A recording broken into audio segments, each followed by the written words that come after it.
start off, what do you guys say to Trevor at halftime to kind of get his confidence back? Was there ever any question of the start? You know, I think for us as coaches, we're around him every single day. We know what type of young man he is. We saw how he responded to the adversity up in North Carolina, and not a whole lot to say to him. He's going to be his toughest critic. You know, he knows the mistakes that he made. Just play through it. Just try to grow and learn through the adversity. That was really the message to him, and it's our job as coaches to make sure that hey, we can figure out some situations, to put him in some better situations, help him get into that rhythm. You know, he's able to find a couple plays, and then his natural instincts take over. As a play caller, you're sitting up there and you see they're sitting back in those zones, and what are you doing, Trevor? Are you kind of up there saying that as you're seeing the ball be thrown? Well, we're going to be aggressive, you know, and we know that teams are going to sit back and play some coverage and challenge us to run the ball. So we got to do a good job of running the ball, and then we got to force the ball down the field. And just want him to be a little bit smarter in some situations. And obviously, we don't know exactly what he saw until we get into the film room and we have that discussion. And you know, biggest thing is just keep working, just keep getting better, keep improving, learn from your mistakes, and just try not to press. And that's not just Trevor; that's everybody. When you look at the first quarter, probably the worst first quarter of his life, but then comes back 9 for 9 in the second quarter, 156 yards, couple touchdowns. I mean, we know who Trevor Lawrence is as a person, and I think that what you saw is just a testament to his character. We all know how talented he is as a football player, but to be able, not many guys can respond, you know, from a first quarter like that. But he just kept playing, kept leading, and that's the thing that we're proud of about him is he just continues to lead.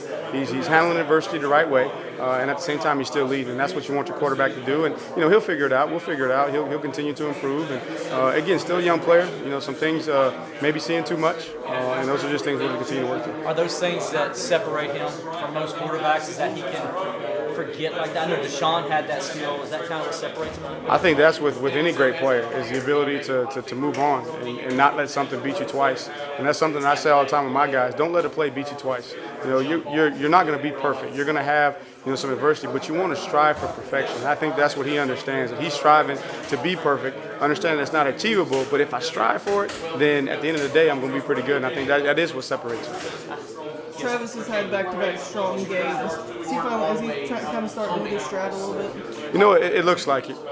You know, proud of him because up in North Carolina probably had his toughest day in pass protection and was really challenged over the open week, and he's come out the last 2 weeks and really has put it on the line. And I think that's great for him, and it's also great for those young backs to see what it looks like. You know, and he had great leadership in Adam Choice last year, and this is a new frontier for him. And so being able to play at a high level and lead at a high level, you know, that's a difficult challenge. Sometimes for him, he's more comfortable being in the background, where all he had to do was focus on playing at a high level. And so balancing that, managing that, but really proud of him.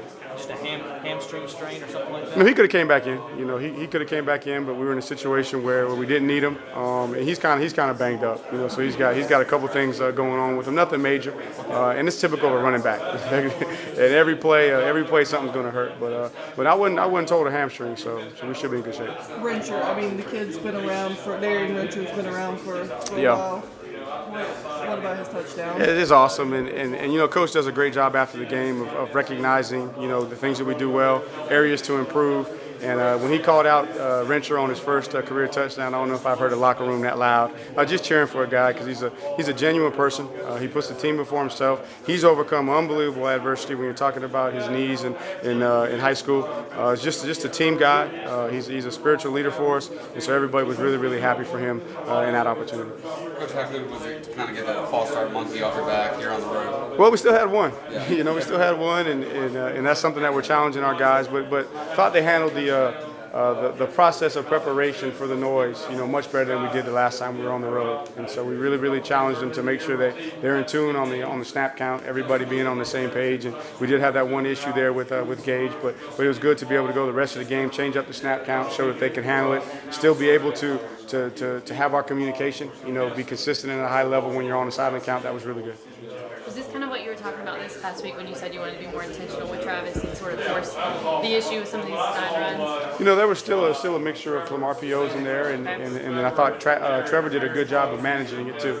You know, they probably gave us some looks where he could have threw it, but he understood that we want to really, really establish the line of scrimmage. We felt like just with the performance last week, we were coming off, got a lot of confidence in the offensive line. We felt like the size advantage was in our favor, that we really wanted to force the ball in the running game. But then at the same time too, you know, protect the running game by being able to throw our outlets. So we had a good mixture of RPOs, but then we also had some good mixtures of just, hey, let's just force the ball to Travis, and then he got hot, and then the offensive line was creating a new line of scrimmage, and so that just fed into it more. Trevor had some tough runs today. How do you guys balance, getting him involved in the running game, but also keeping him healthy? He's done a great job of really becoming a better runner. Protecting himself, understanding where his design runs are going, and then also when he pulls the ball, understanding where he needs to go, and then understanding how to try to get down and be going down before the contact gets there. So I think it's a combination of he's growing, and then obviously we try to make sure in our design runs that we got numbers and angles just like we do in everything else, and then the two have just kind of married up. When you look at some of these slow starts on offense, is there anything in particular you can attribute that to? For us, we were moving the ball, then we missed the field goal there early on, and then we have a couple interceptions. So for today in particular, it was more just mistakes on our part and slowing us down. And then last week we got off to a very, very fast start. So I think the guys are really, really buying into what it takes, the mindset that you got to have right out the gate.